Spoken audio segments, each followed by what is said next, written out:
It's me live. I'm having trouble figuring out the filters at the moment, but anyway, I would take this opportunity to share a little bit about our current situation, but also to share how you can stay in New York City pretty much on the cheap because that's what we did because we were stuck. We remain stuck, but we're at our daughter's now in Maryland. So this is the saga. I guess this would be chapter 3 of our saga. As some of you know, we left Spain, I think the 21st of April, to go see family. We've been in Spain 10 months. Shh, don't tell the Spanish. Slightly illegally. Um, because of COVID and canceled flights and blah, blah, blah, blah, blah, blah, blah. Anyway, so we went to Spain.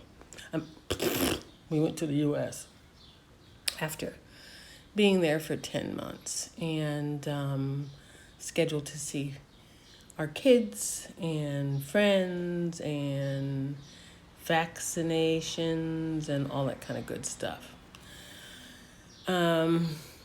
And we traveled the last 3 weeks. This is going on week 4 now, to 6 states in 3 weeks. Yep, we went to Florida. Well, we landed in New York, stayed one night, went to Florida, stayed with friends there, and had a little bit of a waylay, so to speak, as Fred was told that he needed to go get a CAT scan in Miami, so I wasn't able to see some of my yogi friends there. That meant that we had to rent a car so he could drive across the alley, blah, blah, blah. Good thing is, everything came back great. Then we flew to Seattle to see our youngest son, Corey. We were there for a few days, and from there we went to San Jose to see our oldest son. Wait, I skipped something. From New York, we came to Kristen's, where we are now again. We're here again. Our daughters. Then we went to Florida. Then we went to Seattle. And then we went to San Jose in California to see our oldest son. From there, a little bit of a hitch because we had a little problem getting free flight on JetBlue. Some of you may know that Fred actually worked for JetBlue for about 5 years. And as a result, it was a retirement job. He's always done direct service work and consulting and training like me. But as a result of that job and leaving after 5 years, we have some travel benefits for free. So we tried to get on a flight. That didn't work, and so that meant that we had to purchase tickets to fly back from, actually it ended up being San Francisco, back to the East Coast to go to see family in Connecticut, where we were there for, I think, 4 days. I'm losing track of days. We were there with Judy and Andrea and Jordan and Levi and all kinds of family. We had a wonderful time, right?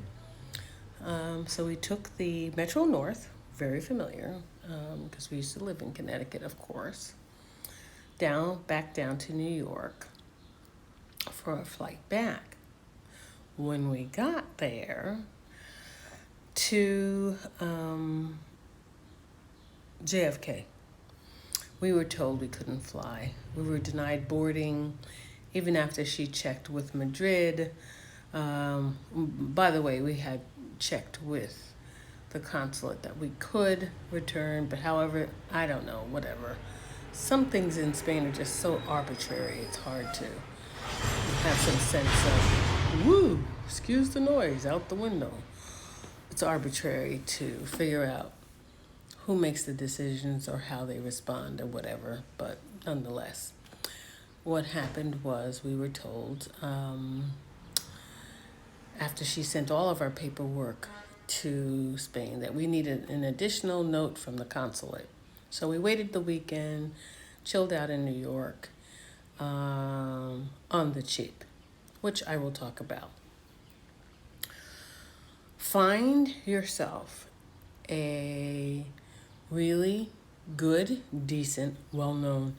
We went to the Element Hotel and on 39th Street in between 8th and 9th Avenue, which is very close to Port Authority, so it's easy for you to travel if you need to connect to a bus or you need to get to JFK or whatever. And lots of things are walkable. Of course, Broadway is walkable. Rockefeller Center in general is walkable. Walking to the east side to Bryant Park and whatever, you can do that. If you don't want to walk, you don't have to because the subway system is right there at Port Authority. Anyway, having a kitchenette is a godsend. Mind you, all these hotels, because we stayed at one up the street. What was that? The Hyatt Place. We stayed there the first 2 days.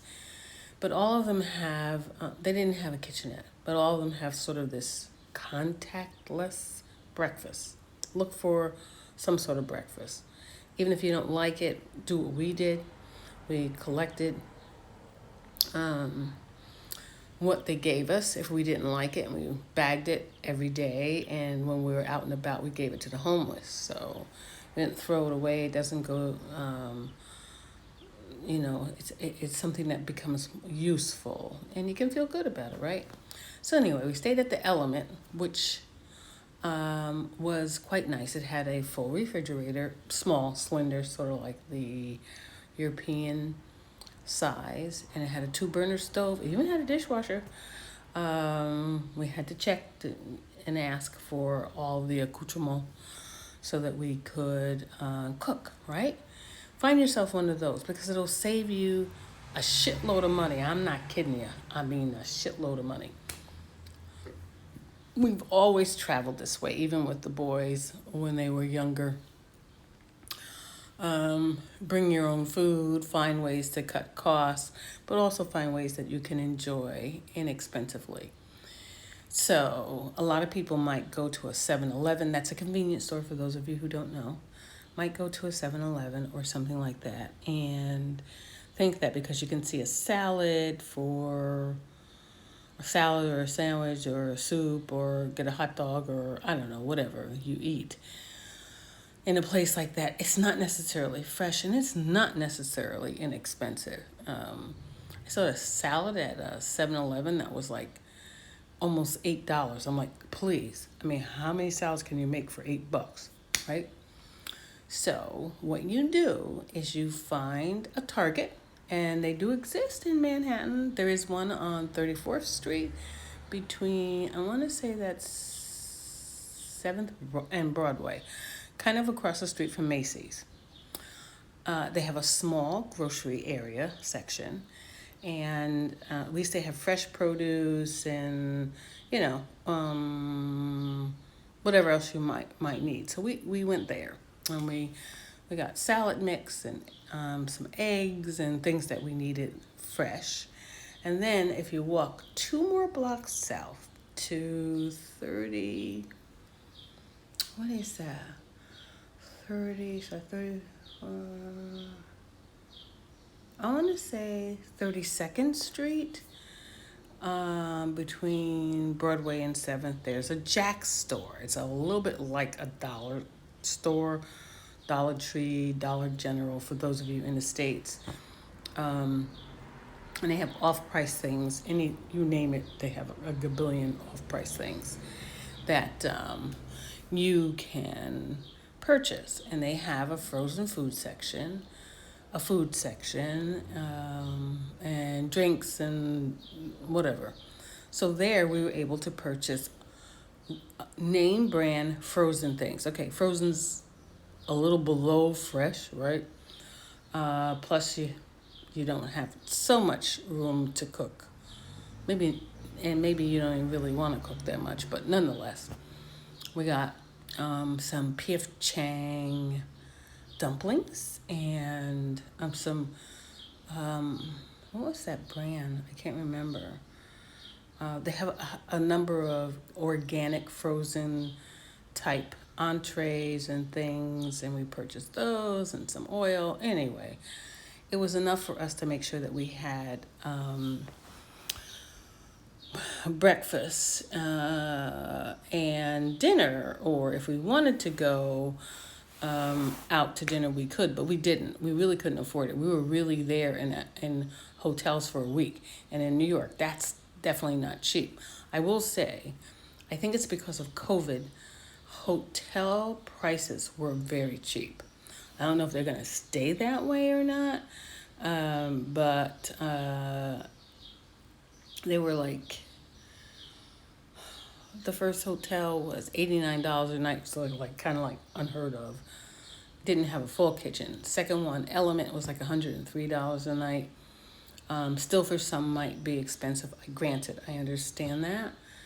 But in the scheme of things in New York, that's pretty cheap. So we purchased groceries that we could use and cook in the room. Okay, it wasn't gourmet, but it was halfway decent. Making breakfasts, etc. To make do. And we probably spent less than $125 for that 7 days. So it's doable. If you're going to go with your friends, or if you're going to you have family or whatever. Certainly we could have eaten out, but we really weren't clear how long we could possibly be stuck. So, talking about stuck.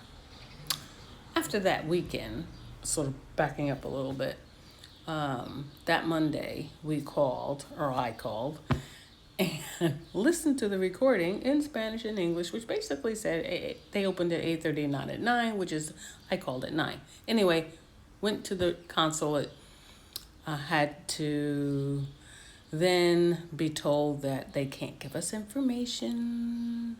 They can't do anything for us. What we needed to do was to actually put our request in writing to an email, which we did. They responded rather quickly, actually, probably within a couple hours, and said, sorry, no go. You're not going back to Spain. And we're like, oh my God, what the hell are we going to do? So, we called Kristen and said, guess what? We're coming back if you'll have us. So we arranged for a mega bus. By the way, never take Greyhound. That first Greyhound ride, I don't know if you saw my video, nightmare. Had to report the driver who was falling asleep at the wheel. I will never do that again. Ever, ever, ever, ever again. Don't even ride them. Had to report the guy. So we took a mega bus, which was great. So inexpensive, great, wonderful ride, clean bus, no problems. And we got here yesterday from New York, here in Maryland. We're back. And the lucky thing we do know is that we have looked at the current news, which basically says the EU is going to open borders to vaccinated people. We just want to make sure, included in that message is, number one, U.S. citizens are included. Number two, that Spain is also accepting, which we will then make arrangements to go back home. It does feel like home, by the way. That's a whole nother video about the differences and how we're experiencing it. So, we're waiting for the countries to be announced tomorrow on both sides. Those that are admitted, those that are admitting, if you know what I'm trying to say. If not, we have a plan B, which is to go the back door, either through France or through Portugal. And we've taken public transportation. We've taken a bus, actually, from Lisbon into Spain, back home. So we know that we can do that. If Portugal is allowing Americans, then we'll do it that way, vaccinated Americans, We'll do it that way and get a flight via TAP probably and head back. So that's the story of what's happening with us now. One thing that we've learned, you gotta be fluid when you're traveling. Honestly, you can't like freak out and get like, blah. Thank God for yoga, which includes meditation, by the way, which can really settle your mind, your brain, and your spirit, because we are really wanting to get back. So that's the update. Thanks for listening. Talk to you soon. Okay, and how do I end? Okay.